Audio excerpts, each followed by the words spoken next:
Tapi lihat di simbol yang ketiga, kata beliau hafizahullah taala, al-ma'kidu tsalits. Ya, simbol yang ketiga atau prinsip yang ketiga, jam'u himmatin nafsi alaihi. Ya, yaitu mengumpulkan fokus kejiwaan di atasnya. Ya, himmah itu kan tekad yang tinggi. Kadang bahasa ulama di lainnya, kadang mereka bahasakan fokus. Ya. Nah, ini juga dari simpul atau prinsip yang harusnya ditanamkan dalam hati seorang thalabul ilm. Ya, dia punya himmah yang tinggi dalam belajar. Dia kumpulkan fokusnya, tekadnya, ya, di atas ilmu. Di atas apa? Di atas ilmu. Ya. Nah, dan perkara ini akan terwujud, kata beliau, dengan 3 perkara. Ya. Jadi mengumpulkan fokus ini di atas ilmu, ini dari lambang seorang itu dia telah mengagungkan ilmu. Ya. Jadi kapan dia tidak kumpulkan fokusnya, niatnya, ya, maka dia dianggap tidak mengagungkan apa? Ilmu. Dipahami ya? Jadi hubungkan selalu dengan itu ya, dengan ta'zim al-ilm, dengan masalah mengagungkan ilmu agama. Baik. Ya. Kata beliau di situ, saya ambil dari potongan dari kalam beliau, wa inna ma tujma'ul himmatu 'alal matlubi, ya, bitafakkuri salasati umur. Ya. Sesungguhnya akan terhasilkan, terkumpulkan himmah ini, fokus ini pada apa yang dicari dengan memenuhi 3 perkara. Ya. Yang pertama kata beliau al-khirsu ala ma yanfa'u. Ya. Bersemangat, ya, pada apa yang bermanfaat. Nah. Yang kedua al-isti'anatu billahi azza wa jalla fi tahsilihi. Ya. Yang kedua adalah memohon pertolongan kepada Allah azza wa jalla dalam menghasilkannya. Ya. Yang ketiga al-tsalits, yaitu adamul ajzi an bulughil bughyati minhu. Itu tidak merasa lemah dari menggapai cita-cita darinya. Ini 3 perkara harus dikumpulkan kalau mau ingin menggabungkan fokus dalam mempelajari ilmu agama. Ya, bukan berarti di sini dia tidak bisa lagi kerja ya, dunia. Ya, bukan seperti maksudnya. Ulama itu mereka selain mereka belajar, ada juga yang bekerja dunia. Bukan juga fokus artinya ditinggalkan dunia, tidak ya. Nah, di antara ulama, bahkan banyak dari para ulama seperti itu. Ada profesi-profesi yang mereka geluti sebagai apa? Manusia di dunia ini. Ya. Ada yang namanya ulama, namanya Abu Uthman As-Sabuni rahimahullah. Abu Uthman As-Sabuni. Apa arti As-Sabuni? Hah? As-Sabun, penjual sabun, gitu kan? Ya. Ada juga nama ahli hadis Zakwan Az-Zayyad As-Samman. Ya. Namanya Zakwan ahli hadis. Tapi gelarnya di belakang ada As-Samman Az-Zayyad. As-Samman dari kata minyak. Ya, Zayyad minyak juga. Penjual minyak dia. Penjual minyak. Ya. Dipahami ya? Itu dari profesi-profesi ulama. Ada juga al-hadza, ya, tukang sepatu. Padahal ahli hadis. Ahli hadis. Ya. Jadi bukan berarti dia tinggalkan dari dunia secara total. Tapi di sini maksudnya ketika dia kumpulkan fokusnya ini dengan 3 perkara ini, dia telah mengagungkan apa? Ilmu agama. Yang pertama tadi dia bersemangat pada apa yang bermanfaat dari ilmu itu. Yang kedua, dia banyak memohon pertolongan kepada Allah. Yang ketiga, dia tidak merasa lemah, ya, dalam menggapai dari cita-citanya. Ya. Dalilnya 3 perkara ini diterangkan dalam satu hadis. Ya, dalam riwayat Imam Muslim dari Abu Hurairah, di mana kata Nabi sallallahu alaihi wasallam, "Ikhris ala ma yanfa'uk wasta'in billahi wala ta'jaz." Ya. Kata Nabi, bersemangatlah pada apa yang bermanfaat kepadamu dan mohonlah pertolongan kepada Allah dan jangan merasa lemah. Ya, 3 perkara. Ada semangat, mohon pertolongan kepada Allah, dan jangan merasa lemah. Ya, jangan merasa lemah. Dipahami ya? Kapan 3 perkara ini terkumpul, maka dia akan dianggap telah menggabungkan fokusnya, dia kumpulkan fokusnya di atas ilmu, dan dia telah mengagungkan ilmu itu, telah mengagungkan ilmu tersebut. Dipahami ya? Baik. Iya. Jadi ini dalil sudah dibawakan ya. Dan tadi sudah diterangkan 3 dari sebab yang dengannya apa? Terkumpul fokus itu dalam belajar. Ya. Ada semangat. Ya. Hirs. Dan ada isti'anah yang kedua. Yang ketiga, ada ajiz. Tidak merasa lemah. Ya. Dipahami ya? Baik. Setelah itu beliau bawakan di sini dari perkataan para ulama as-salaf. Ini dari kebiasaan beliau ya. Setelah beliau bawakan dalil, metode yang ditempuh, di akhir-akhirnya kadang beliau bawakan, atau beliau selalu bawakan apa? Dari kalam ulama as-salaf dalam masalah ini. Ya, kita lihat bagaimana dari himmah para ulama dalam mempelajari ilmu agama Allah Subhanahu wa taala. Ya. Yang pertama beliau bawakan di sini perkataan dari Al-Junaid. Ya, ini Al-Junaid dari nama lengkapnya Al-Junaid Ibnu Muhammad Al-Baghdadi rahimahullah, dari ulama abad ketiga Hijriyah. Kata beliau, "Ma talaba ahadun syai'an bijiddin wa sidqin illa nala. Fa illam yanalhu kullahu nala ba'dahu." Kata Al-Junaid rahimahullah taala, tidaklah seorang itu dia menuntut sesuatu dengan kesungguhan dan kejujuran kecuali pasti dia akan dapatkan. Itu kaidah, diperhatikan ya. Ya. Tidaklah seorang dia mencari sesuatu dengan kesungguhan dan kejujuran kecuali pasti dia akan apa? Dapatkan. Ya. Fa illam yanalhu kullahu nala ba'dahu. Kalau dia tidak dapatkan semuanya, minimal dia dapatkan sebagian dari perkara itu. Ini kaidah ya dalam kehidupan. Ya. Coba lihat, mau cari apa saja, mau perkara dunia atau perkara akhirat.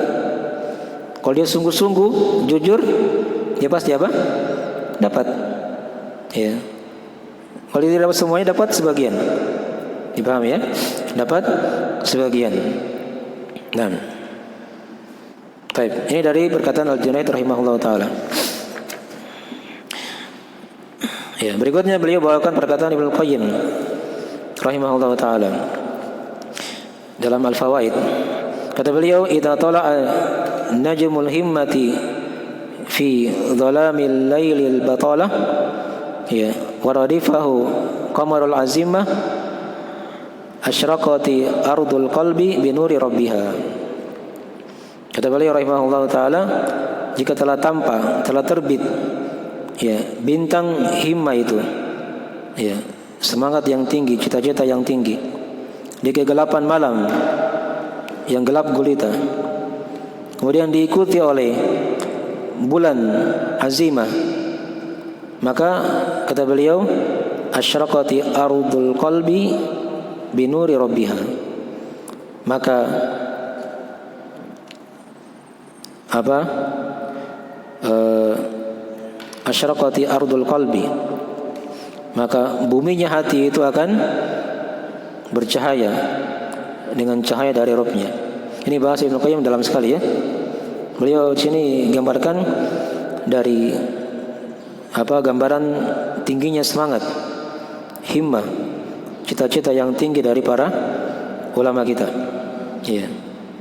Ya, kalau sudah tinggi semangatnya, itu akan bercahaya hatinya dengan apa? Dengan ilmu. Itu ringkasnya seperti itu ya. Baik.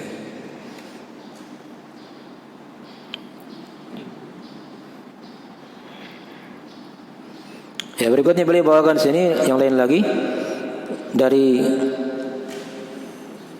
perbuatan sebagian ulama salaf lagi. Beliau bawakan sini perkataan dari perbuatan Imam Ahmad rahimahullah taala. Ya. Kata beliau, kana wa huwa fi siba rubbama arada al-khuruj qabla al-fajr ila hilaq asy-syuyukh. Fata'khudhuhu ummuhu thiyabahu wa taqulu rahmatan bihi hatta yu'adhdhina an-nasu aw yusbihu. Ya. Beliau bawakan asar dari Imam Ahmad rahimahullah taala. Ya. Imam Ahmad rahimahullah taala itu kebiasaan beliau ketika masih kecil. Beliau itu ingin keluar sebelum fajar. Ya. Di majelis para guru. Ya, di masjid itu ada majelis-majelis diajarkan ilmu setelah salat subuh. Tapi beliau lantaran semangatnya, beliau keluar sebelum azan. Ya. Ibunya tahan beliau, jangan dulu keluar. Nanti ketika sudah azan atau sudah waktu masuk salat subuh baru dilepaskan. Begitu ya. Nah, itu dari semangat Imam Ahmad rahimahullah taala. Apa di sini faedahnya nih? Ini bisa dipetik dari himmah para ulama.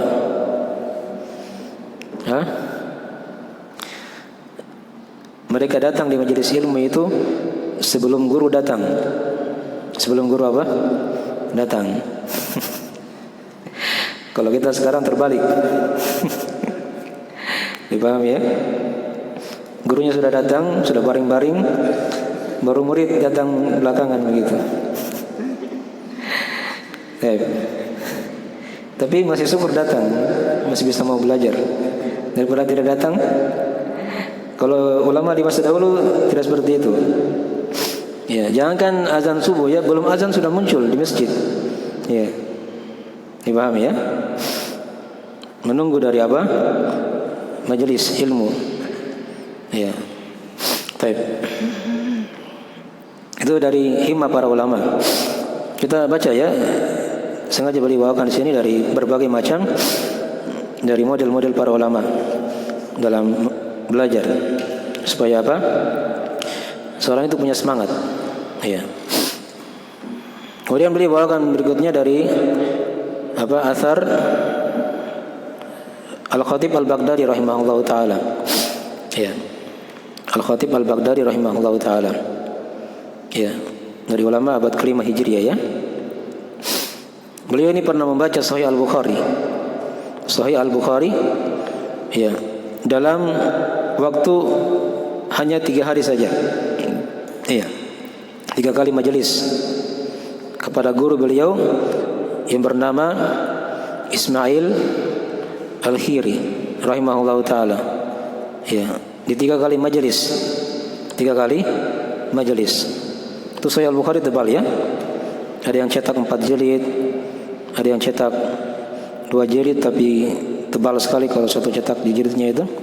Ya, itu diselesaikan dibaca 3 kali pertemuan. 3 kali apa? Pertemuan. Ya. Pertemuan pertama diterangkan di situ. Ya. Dari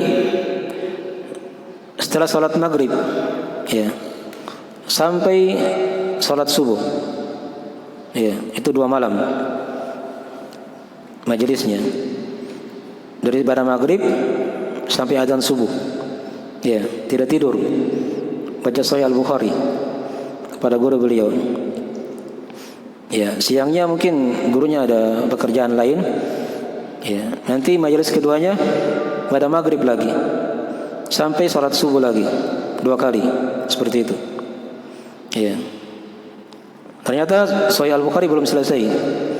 Ditambahlah majelis yang ketiga. Majelis yang ketiga, ya. Ketika itu pada hari yang ketiga dari waktu duha,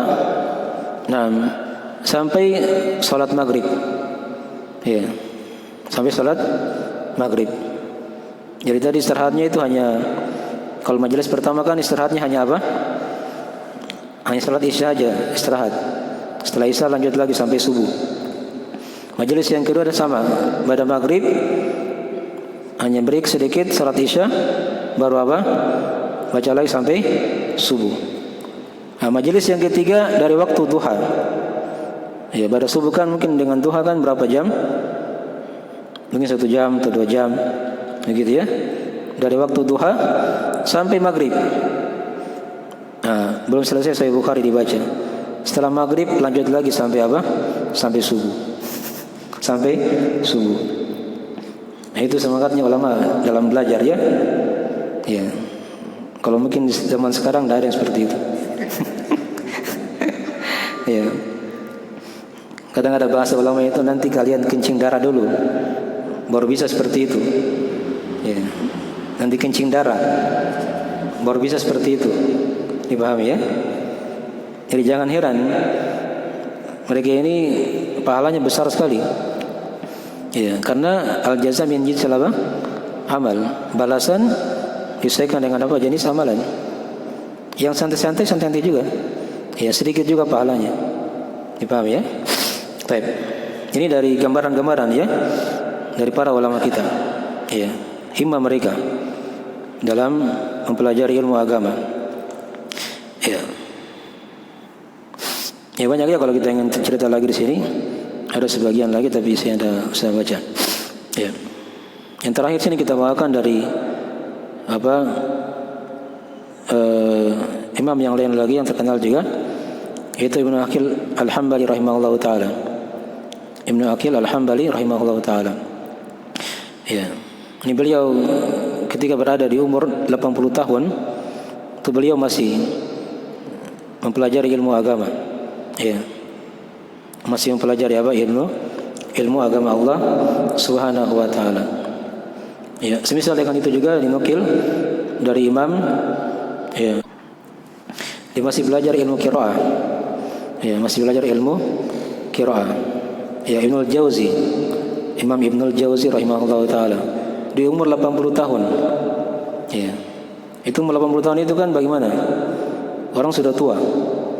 Ilmu qiraah itu butuh butuh pikiran yang tajam, bisa membedakan bacaan ini begini, bacaan ini begini, qiraah ini begini. Dia masih mampu di situ.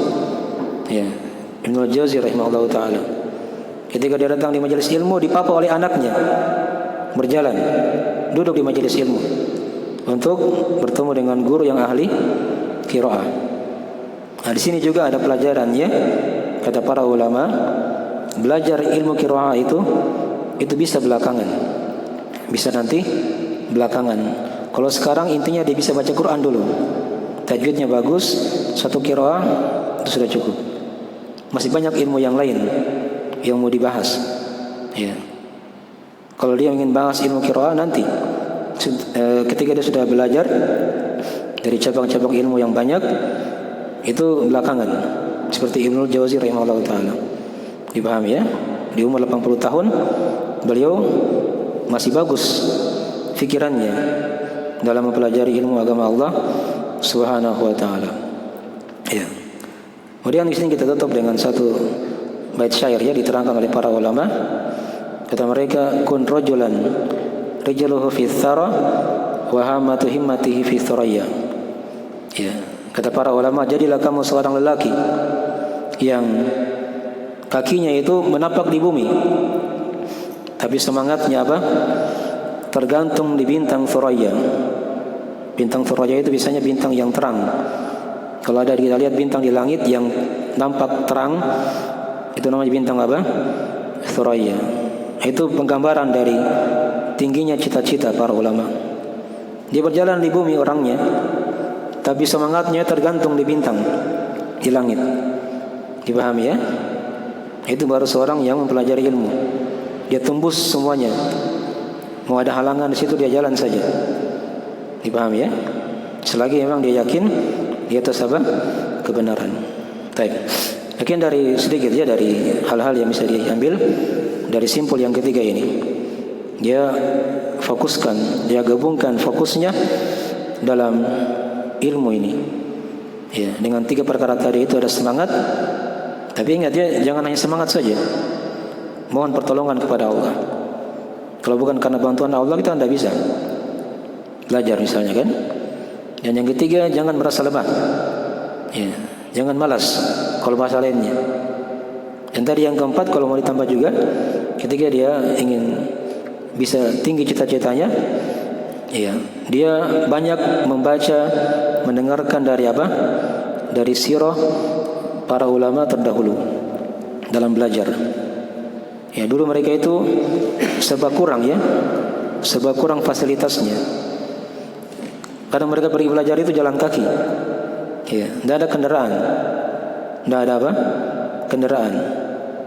Mereka pergi itu bukan antar provinsi, tapi antar apa? Antar negara.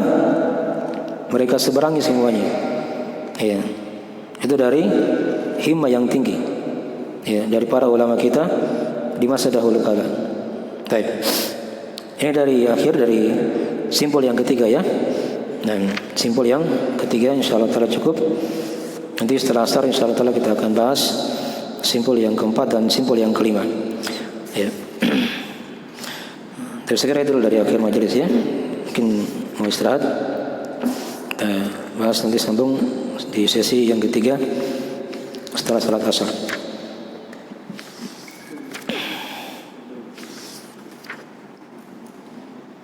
Ya, bisa kita bahas 2 lagi ya nanti ya. 2 simpul lagi insyaallah taala. Baik. Segera cukup. Bila ada kurang mohon dimaafkan. Kita akhiri majelisnya. Subhanallah wa bihamdik. Asyhadu an la ilaha illa anta astaghfiruka wa atubu ilaik. Wassalamualaikum warahmatullahi wabarakatuh.